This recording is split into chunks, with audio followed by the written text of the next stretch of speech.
ધોરણ 8ના બાળકો, આજે આપણે પ્રકરણ 1 પાક ઉત્પાદન અને વ્યવસ્થાપન ક્રોપ પ્રોડક્શન એન્ડ મેનેજમેન્ટ એ પાઠ વિશે ભણીશું. હવે આ પાઠની બાજુમાં આપણને QR કોડ આપેલ છે. આ રહ્યો QR કોડ. તેના પર આપ ક્લિક કરો તો QR કોડ પર ક્લિક કરતાં તમને આ પાઠ વિશેનો વિડીયો જે યુટ્યુબમાં બતાવેલો હશે અથવા તો જે એપ્લિકેશનમાં બતાવેલો હશે એ સીધો જ તમને દેખાશે. તો તમે આ QR કોડનો ઉપયોગ કરીને તમે ભણી પણ શકો છો. હવે આપણે જાણીએ છીએ કે પહેલી અને બૂઝો વિશે. તો પહેલી અને બૂઝો ઉનાળામાં તેમના કાકાના ઘરે ગયા હતા અને તેમના કાકા એક ખેડૂત છે. એક દિવસ તેઓએ ખેતરમાં કેટલાક ઓજારો જોયા, જેમ કે ખુરપી, દાંતરડું, પાવડો, આ બધા જ ઓજારો જોયા. અને પછી બૂઝોને એક પ્રશ્ન થાય છે કે હું જાણવા માગું છું કે આપણે આ ઓજારોનો ઉપયોગ ક્યાં અને કેવી રીતે કરીએ છીએ. તમે અભ્યાસ કરી ચૂક્યા છો કે બધા સજીવોને ખોરાકની આવશ્યકતા હોય છે, આપણને પણ હોય છે. તો વનસ્પતિ પોતાનો ખોરાક જાતે બનાવે છે. શું તમને યાદ છે કે લીલી વનસ્પતિ પોતાનો ખોરાક કેવી રીતે બનાવે છે? તો લીલી વનસ્પતિ પોતાનો ખોરાક કેવી રીતે બનાવે છે એના વિશે આપણે અગાઉના ધોરણમાં ભણી ગયા છીએ કે લીલી વનસ્પતિના જે પર્ણો હોય છે એ લીલા રંગના હોય છે, એટલે કે એની અંદર એક રંજક દ્રવ્ય હોય છે. એનું નામ છે હરિત દ્રવ્ય. આ હરિત દ્રવ્ય જે રંજક દ્રવ્ય આવેલું હોય છે એ સૂર્યપ્રકાશની હાજરીમાં પ્રકાશ સંશ્લેષણ વાતાવરણમાંથી પર્ણમાં જાય છે અને મૂળ દ્વારા એ પાણી ખેંચે છે. અને આ ઉપરાંત પાણી, સૂર્યપ્રકાશની હાજરીમાં મેળવાતો કાર્બન ડાયોક્સાઇડ વાયુ એટલે કે CO2 વાયુ અને આ બધાના મિશ્રણને પરિણામે રાસાયણિક પ્રક્રિયાને પરિણામે ખોરાક તૈયાર થાય છે. એ કાર્બોદિત પદાર્થ હોય છે. આ રીતે લીલી વનસ્પતિ પોતાના પર્ણમાં ખોરાક બનાવે છે, એટલે પર્ણને રસોડું પણ કહેવામાં આવે છે.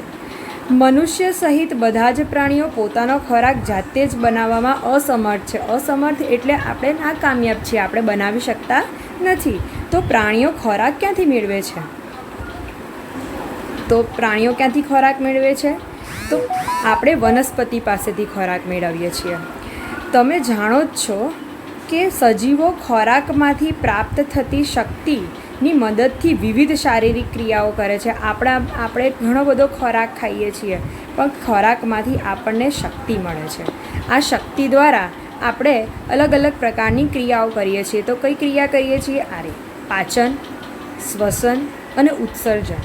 પણ ઘણા મિત્રોને ખબર નથી હોતી કે પાચન એટલે શું, શ્વસન એટલે શું અને ઉત્સર્જન એટલે શું. તો પાચન એટલે આપણે જે ખોરાક ખાઈ લઈએ છીએ અને ખાધા પછી એ ખોરાકમાંથી જે શક્તિ છૂટી પડે છે અને આપણા શરીરને એ પોષક તત્વો મળી રહે છે, જેને પાચન કહેવામાં આવે છે. બીજું શબ્દ છે શ્વસન. આપણે જે વાતાવરણમાંથી ઓક્સિજન વાયુ લઈએ અને વાતાવરણમાં કાર્બન ડાયોક્સાઇડ વાયુ બહાર કાઢીએ છીએ, આ પ્રક્રિયાને શ્વાસોચ્છ્વાસની ક્રિયા કહીએ છીએ. આમ શ્વાસ અંદર લેવો એને શ્વસન અને શ્વાસ બહાર કાઢો એને ઉચ્છ્વાસ કહેવામાં આવે છે. અને આ શ્વાસ અને ઉચ્છ્વાસ બંને ભેગો થાય છે ત્યારે શ્વાસોચ્છ્વાસની ક્રિયા બને છે. ત્રીજો શબ્દ છે ઉત્સર્જન. ઉત્સર્જન એટલે બહાર નીકળવું. આપણા શરીરમાંથી પરસેવો, મળ, મૂત્ર આ બધું બહાર નીકળે છે, જેને ઉત્સર્જન કહેવામાં આવે છે. આ બધી ક્રિયાઓ કઈ રીતે થાય છે? તો આપણે ખોરાક લઈએ છીએ, એ ખોરાકમાંથી આપણને શક્તિ મળે છે અને એ શક્તિ મળે પછી જ આપણે આ શારીરિક ક્રિયાઓ કરી શકીએ છીએ. એટલે જ આપણે ઘણીવાર ખાતા નથી ત્યારે આપણે માય કાંગલાની જેમ આપણે ઘણાને ચક્કર આવી જાય છે, ઘણા પડી જાય છે, આવું બધું થતું હોય છે, ઘણા હાંફી જતા હોય છે.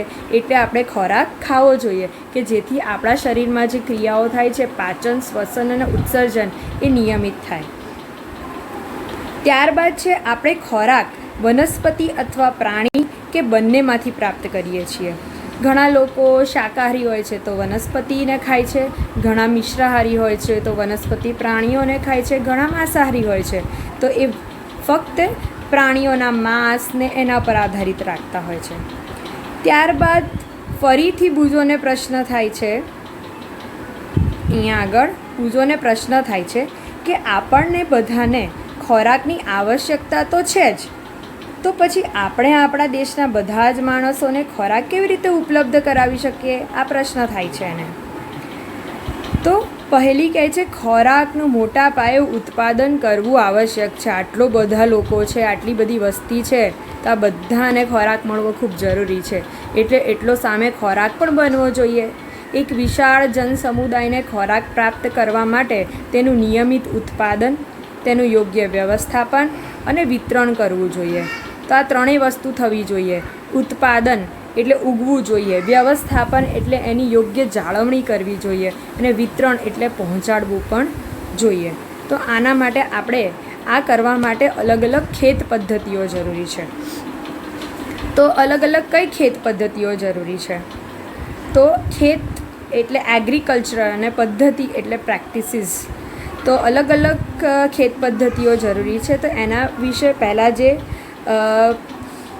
થોડીક ચર્ચા કરી લઈએ કે લગભગ 10,000 ઈસવીસન પૂર્વે મનુષ્ય ભટકતું જીવન જીવતો હતો. જ્યારે એને આદિમાનવ કહેવાતો હતો ને, એ વાત કરવામાં આવી છે કે તે ખોરાક તેમજ રહેઠાણની શોધમાં સમૂહમાં એક સ્થાનેથી બીજા સ્થાને ભટકતો હતો માનવ, કે આદિમાનવ, કે એક સ્થાને જતો બીજા સ્થાને જતો, એમ ખોરાક માટે એ અલગ અલગ અને રહેઠાણ માટે શોધ કર્યા કરતો હતો.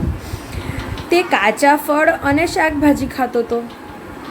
તે કાચા ફળને શાકભાજી ખાતો હતો. તેઓ ખોરાક માટે પ્રાણીઓનો શિકાર કરવાનું શરૂ કરી દીધું. ત્યારબાદ ખેતી કરી અને ડાંગર, ઘઉં અને અન્ય ખાદ્ય પાકોનું તેમને ઉત્પાદન કરી શક્યો. આ પ્રકારે ત્યાંથી ખેતીની શરૂઆત થઈ. અહીંથી ખેતીની શરૂઆત થાય છે.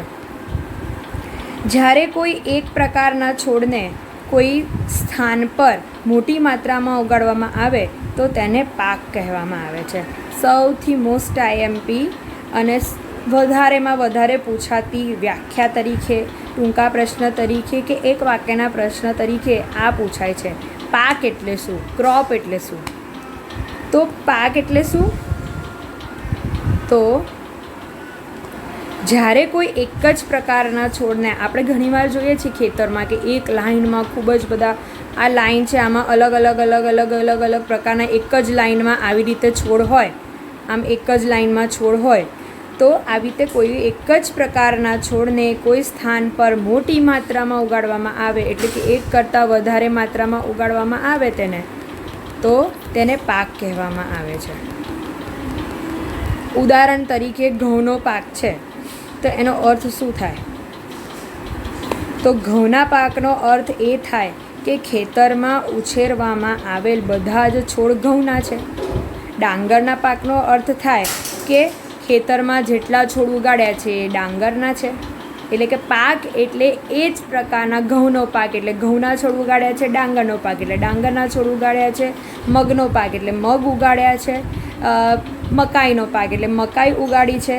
તો પાક શબ્દ એટલે એ જ પ્રકારનો છોડ ઉગાડેલ છે. તમે જાણો છો કે પાક વિવિધ પ્રકારના હોય છે. પાકના વિવિધ પ્રકાર છે: અનાજ, શાકભાજી અને ફળ. જે ઋતુમાં આપણે પાકને ઉગાડીએ છીએ તેના આધારે તેનું વર્ગીકરણ કરવામાં આવે છે. એટલે પાક 3 પ્રકારના હોય છે. આપણે શાકભાજી ખાઈએ છીએ એને પણ પાક કહેવામાં આવે છે. આપણે અનાજ ખાઈએ છીએ, ઘઉં, ડાંગર, જુવાર, એને પણ પાક કહેવામાં આવે છે. આપણે અલગ અલગ પ્રકારના ફળ ખાઈએ છીએ, કેરી, સફરજન, ચીકુ, પપૈયા, કેળા, આ પણ બધા અલગ અલગ પ્રકારના પાક જ છે. તો જે ઋતુમાં જે પાક ઉગે એ ઋતુના આધારે તેનું પાકનું વર્ગીકરણ કરવામાં આવ્યું છે. કે ભારત એક વિશાળ દેશ છે અને અહીં તાપમાન, ભેજ, વરસાદ એ બધા જમાં પરિવર્તન હોય છે. આપણે ઘણીવાર જોઈએ તો ઉનાળો હોય, શિયાળો હોય, ચોમાસું હોય, આમ અલગ અલગ ઋતુઓ જોવા મળે. ભેજમાં ફેરફાર જોવા મળે, વરસાદમાં ફેરફાર જોવા મળે, એમાં અલગ અલગ વસ્તુમાં ફેરફાર જોવા મળે છે. તો આથી દેશના વિવિધ ભાગો ઉપર વિવિધ પ્રકારના પાક ઉગાડવામાં આવે છે. ઘણી જગ્યાએ આપણે જોયું છે, ઘણી જગ્યાએ ઘઉં પ્રખ્યાત છે, ઘણી જગ્યાએ સફરજન પ્રખ્યાત છે, ઘણી જગ્યાએ ડાંગર પ્રખ્યાત છે, ઘણી જગ્યાએ તમાકુની ખેતી પ્રખ્યાત છે. એટલે કે અલગ અલગ વિસ્તારની આબોહવા, એનું વાતાવરણ, તાપમાન, ભેજ બધામાં ફેરફાર હોય છે. એટલે અલગ અલગ વિસ્તારમાં અલગ અલગ પાક ઉગાડવામાં આવે છે. આ વિવિધતા ઉપરાંત મોટે ભાગે પાકને 2 વર્ગ પાડવામાં આવે. પાકના કેટલા વર્ગ પાડવામાં આવે છે? 2 વર્ગ. એક તો છે ખરીફ પાક અને બીજો છે રવિ પાક. તો પાકના 2 પ્રકાર છે. આ પણ પરીક્ષામાં પૂછાય છે. પાકના કેટલા પ્રકાર હોય છે અને કયા કયા? તો પાકના 2 પ્રકાર હોય છે, ખરીફ પાક અને બીજો છે રવિ પાક. તો ખરીફ પાક એટલે શું? આપણને એવો પ્રશ્ન થાય. તો ખરીફ પાક એટલે વરસાદની ઋતુમાં જે પાક ઉગાડવામાં આવે ને ખરીફ પાક કહેવાય. તો સાદી રીતે તમારે સમજણ મેળવવી હોય તો એટલું યાદ રાખવાનું, ખરીફ એટલે વરસાદી ઋતુ. તો ખરીફ પાક ક્યારે ઉગાડવામાં આવે? તો વરસાદી ઋતુમાં ઉગાડવામાં આવે. તો વરસાદી ઋતુમાં જે પાક ઉગાડવામાં આવે એને ખરીફ પાક કહેવામાં આવે છે. તો ભારતમાં વરસાદની ઋતુ સામાન્ય રીતે ક્યારે હોય છે? તો આપણને જૂન મહિનાથી વરસાદ પડે તો લગભગ સપ્ટેમ્બર ઓક્ટોબર મહિના સુધી વરસાદ પડતો હોય છે. તો જૂનથી સપ્ટેમ્બર મહિના સુધીની ઋતુ એ વરસાદી ઋતુ છે. અને આટલા મહિનાઓમાં જે પાક ઉગાડવામાં આવે એને ખરીફ પાક, એટલે કે અત્યારે ચોમાસું ચાલે છે, વરસાદી ઋતુ ચાલે છે, તો અત્યારે તમારા ખેતરોમાં જે પાક ઉગાડતા હોય એ બધા જ ખરીફ પાક છે. તો કયા કયા ખરીફ પાક છે? તો અહીંયા દેખાય છે ડાંગર, મકાઈ, સોયાબીન, મગફળી અને કપાસ. તો આ બધા છે ખરીફ પાક. બીજો પ્રશ્ન છે રવિ પાક. શિયાળામાં ઉગાડવામાં આવતા પાક. રવિ પાક એટલે શિયાળામાં. શિયાળો ક્યારથી શરૂ થાય? ઓક્ટોબર મહિનાથી અને લગભગ ફેબ્રુઆરી માર્ચ સુધી ચાલે આપણો શિયાળો. એટલે શિયાળાની ઋતુમાં જે પાક ઉગાડવામાં આવે એને રવિ પાક કહેવામાં આવે છે. તો ત્યારે તમારા ખેતરોમાં લગભગ ઘઉં, ચણા, વટાણા, રાઈ, અળસી જેવા આ ઉપરાંત તમે વધારાના પાક બી ઉમેરી શકો. એવું નથી કે ચોપડીની અંદર આટલા જ પાક આપ્યા છે તો આપણે ન લખવા. તો ઘઉં, ચણા, વટાણા આ બધા જ અને અળસી આ બધા રવિ પાક છે. તદુપરાંત ઘણા સ્થાને કઠોળ અને શાકભાજી ઉનાળામાં ઉગાડવામાં આવે છે.